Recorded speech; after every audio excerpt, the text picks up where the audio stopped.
Okay, my name is Kristopher Mosby, also known as KRS Style, from Maryland, Baltimore area.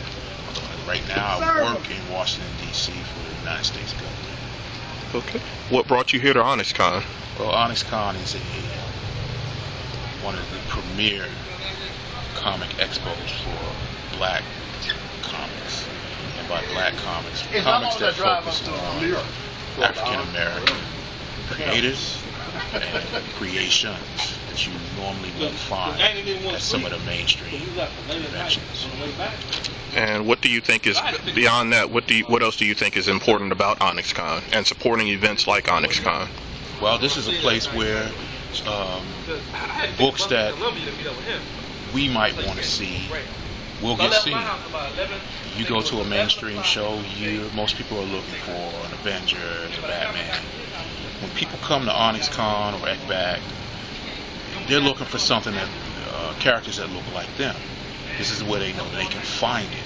I may not find Street Team or Shange or Urban Shogun at a mainstream comic convention, but places like this, I'm pretty sure I can find it, because this is for us, so to speak.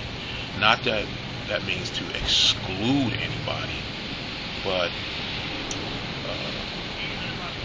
we're sort of excluded from other shows, so we have to create our own. This is important. This is what we've always done. I mean, this is why black people in this country are undefeated.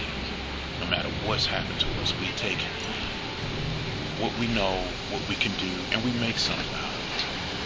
And that's what a show like this, in a way, metaphorically represents. And could you tell us a bit about your book? Yes, this is Sword and Soul Adventures, featuring a character that I created named Shange. Shange is basically, for lack of a better description, a displaced goddess. The story takes place in Africa over 1,000 years ago from now.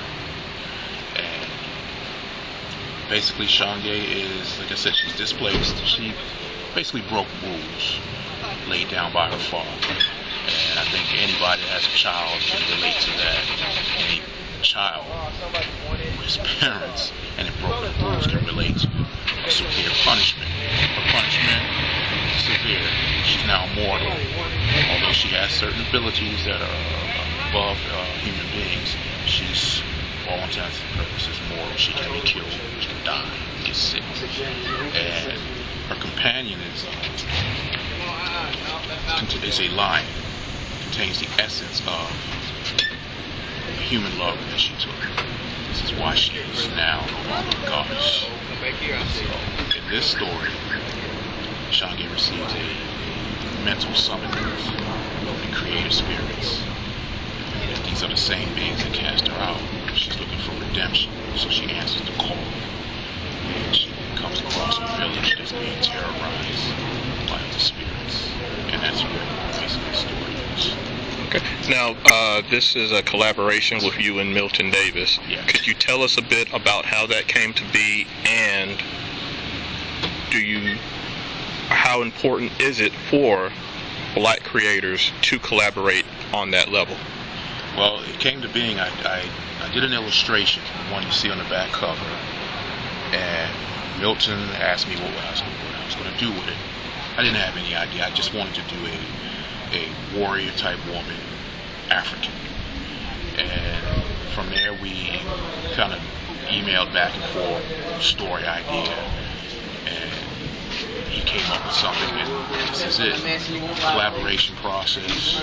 I think it's very important, especially for us. We're trying to get out there, trying to get known. If you have people with certain abilities, certain talents here and there, like if somebody's a colorist, somebody's a writer, somebody's an inker, get together, work out some type of deal, and work together. I mean, it really sounds simple on paper, and you know what it is. A lot of times we're our worst enemies, black people, because whites have been doing this a long time.